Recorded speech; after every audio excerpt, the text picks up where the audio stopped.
Hey, what's going on guys, and welcome back to another episode in the Rayo Vallecano career mode. This is episode number 35, and we're starting today's episode off by seeing that Bangura has been sold to Chelsea for £12 million. Now, of course, we knew that Bangura was going to leave. The board told us just before the transfer window opened they were going to sell him as soon as a reasonable bid came in. £12 million is around his valuation, so the fee does make sense, but going to Chelsea, going to Stamford Bridge, he told us he was homesick. He said he misses his home, he wanted to go home, and he's gone the wrong way. He's gone to London, he's gone to Chelsea. What's going on? Terrible. But of course, we've seen this before. If you watch my FIFA 15 career mode with Sanchez, obviously saying he was homesick, didn't want to stay in Arsenal anymore, and ended up going to Paris Saint-Germain. So we had to kind of expect that Bangura wasn't going to go back to his native home country. He was probably going to go somewhere else, and he's gone to Chelsea for £12 million. So pretty frustrated about it. You know, our star player getting sold behind our back because he's 80 overall, and admittedly he may not be the most important player in the side, but he is a really, really good player. And if you ask me the question, £12 million or keep Bangura, I'd rather keep Bangura and you can keep the cash, because to me, you know, being in the January transfer window, not having a replacement lined up, that's the really frustrating part of this deal, because we need to find someone to replace Bangura with. I need to do some scouting, see who we can replace him with, and then try and get a deal accepted, which won't be more than around £12 million. But still, Nacho has left to Villarreal, and how about this news article as well, once he signed for his new club? When asked about his thoughts on the move, Nacho expressed a tinge of regret. I was really enjoying my football at Rayo Vallecano. Equality is a great match to play for, and it was a bit of a surprise to hear he wanted me to leave. And I read that and I was like, you must be joking, mate. I gave you like 60, 70 grand a week contract offers. You kept turning it down and saying you wanted to leave the club. Now you're saying I forced you out? Don't lie, that's ridiculous. So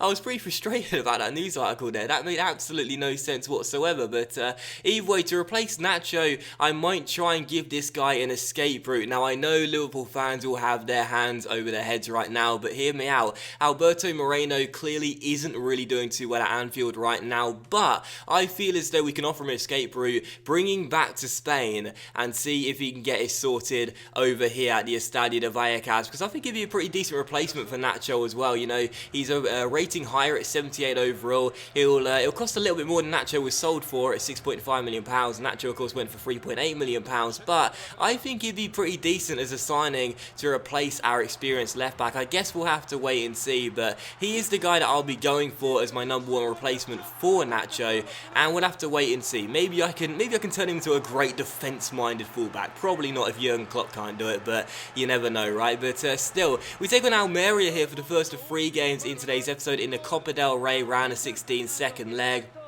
Now, of course, we won the first leg by 2-0, so coming to this game, obviously resting the entire side as per usual. We will take the lead just 7 minutes in through Borja Mayoral, scoring his 3rd goal in this competition for us, making it 3-0 on aggregate, and at this point, the tie was effectively done, really. We could have made it 2-0 as well in the 21st minute, and Barber was denied by a fantastic stop by Julian, and then Travis Suarez's header went into the side netting. But we started the game off very brightly, but Almeria, they did have a chance to try and get back in this tie in the 27th minute, and it almost happened in catastrophic fashion. This deflected cross by Jorge Sáenz, I think it was, almost caught Fabricio out, but he just about managed to turn it behind for a corner and keep us leading by a goal. But in the second half here, as Almeria surrendered possession, Issy finds our captain Travis Suarez through towards Jozabed, back towards Travis Suarez, who tries his luck from range, but he cannot hit the target as the shot goes way behind for a goal kick. But that was how the game would finish as well. Final score, Rayo Vallecano 1, Almeria 0, on aggregate 3-0 to the good guys, and we are through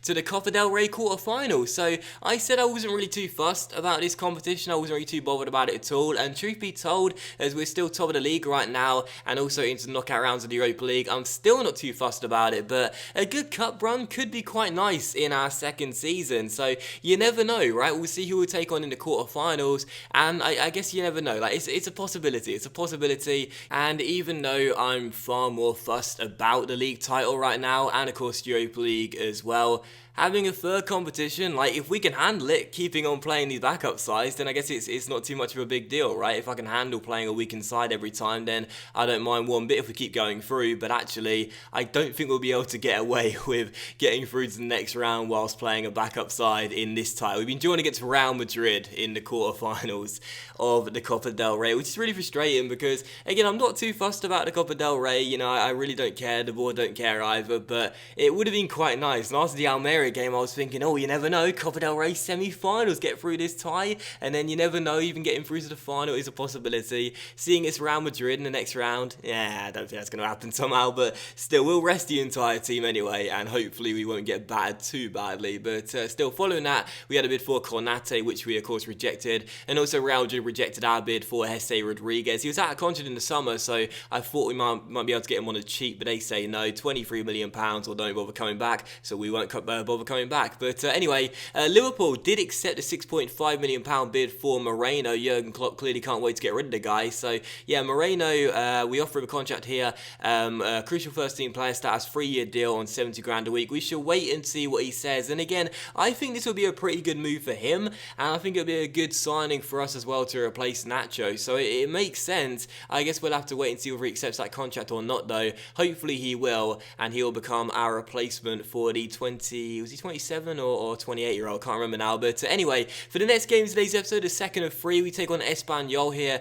back in La Liga. So far, still top of the table, doesn't it feel good? And also, Rui Faria would start in the attacking midfield role in this game, with Dani Ceballos moved out to the left midfield position, of course, after the sale of Bangura. So our first game without Bangura then, well, second game technically, but he wasn't going to play in the last one. So our first league game without Bangura. We had the first chance on the half, but it was goalless at the break in a very poor first 45 minutes. Espanyol dominated possession, and we couldn't create too many chances, and that was exactly what happened in the second half as well. You know, football, the cliche is that it's a game of two halves. Well, this one was a game of two halves, yes, but both halves were pretty much the exact same. It was a really, really poor game, and there were only two proper highlights there. Camaras's late strike going just over the bar was the final opportunity we created, and the game did finish as a goal destroy. Again, the home side dominated possession, 90% pass accuracy, just could not get the ball off them really and create clear-cut chances, and in the end, a goalless draw was the correct result and then some. It was a really, really tedious game, very, very poor indeed. This was a good save in the first half to deny us from going 1-0 up, but other than that, the goalkeeper didn't have to make any other saves, and Kepa was untested throughout the game as well. So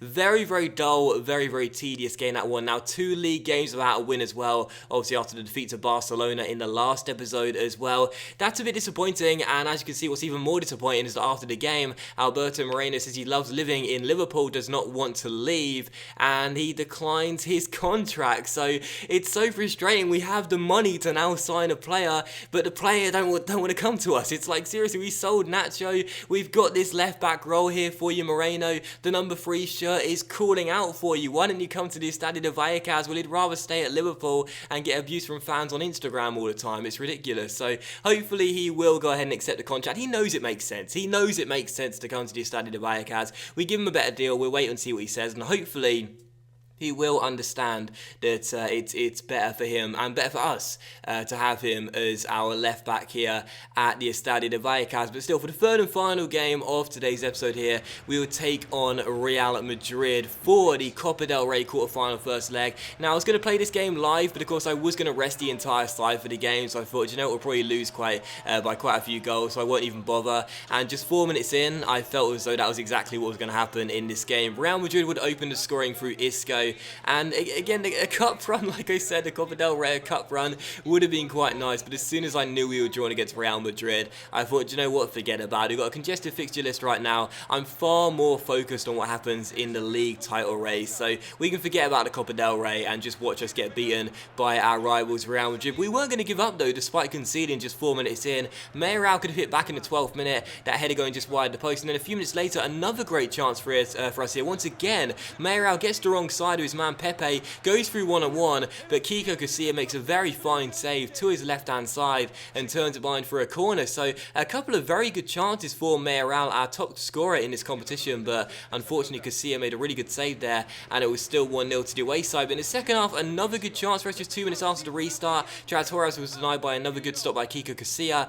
as number 13 made a really impressive save there. And then 10 minutes after the restart, yet another chance for the home side. Imbarba sent down the left-hand side here, cuts past his man with a no-touch dribble, goes for goal, but again, it's Kiko Casilla making a really, really impressive save. So still 1-0 to the away side from the corner. Charities swings it into the centre. Cisse wins the header, but it loops onto the roof of the net and goes behind for a goal kick. And yet another chance just 10 minutes afterwards. Carvajal gives the ball away and Mayoral finds Charities. He goes for goal himself, and Kiko Casilla turns the shot onto the post, and Cristiano Ronaldo keeps the ball in play. So still 1-0 to the away side, but we had so many chances in this game, so many opportunities. We kept on putting the pressure on Real Madrid. We still trailed by a goal. With 6 minutes to go though, we had one final chance, and Montiel found Cisse. He gave it to Mayoral, who took around Sergio Ramos, whipped it across to the centre, and George Sáenz was staying forward for that attack. Our centre-back had a free header in the middle of the area,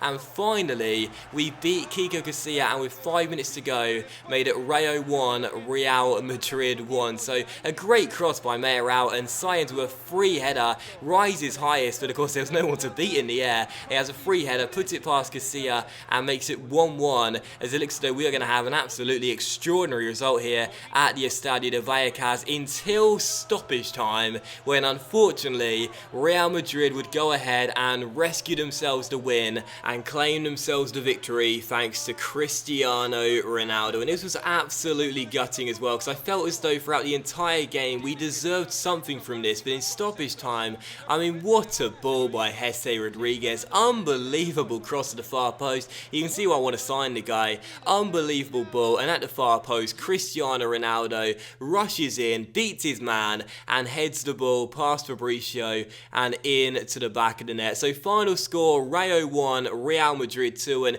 going to the Bernabeu, you know, tied at 1-1, we know they would still be fancying their chances, but we would still definitely be in the tie, no doubt about it. But that second goal there in stoppage time really does kill us off, I feel, because we'll need to score 2 at the Bernabeu, and I feel that's quite unlikely. But you can see for the stats here, this is why I was so gutted. You know, Real Madrid did dominate possession, no doubt about that, but I honestly felt as though throughout the entire 90 minutes we were the better side. But sadly for us, that late winner from Ronaldo is what gives them the win, and that was just unbelievable header from Ronaldo. It really was, the way he managed to get ahead of his man there and managed to get the ball into the back of the net from that tight angle. But again, the ball by Rodriguez was just unbelievable. But still, final score 2-1. We're still in the tie. We still have a faint chance, but that second goal really does make things a lot more difficult. If we could have held on to the 1-1 draw, I'd still fancy our chances of pulling off a surprising result. But that will end today's episode in the Rayo Vallecano career mode, guys. So big thank you for watching. Really hope you have enjoyed it. If you enjoyed today's episode, then please do leave a like. Likes, of course, much appreciated, and it really helps the channel grow as well. Much love to you all. I hope you guys have had an absolutely fantastic week. Enjoy the weekend, and I'll see you for the next episode in the Rayo Vallecano career mode very soon.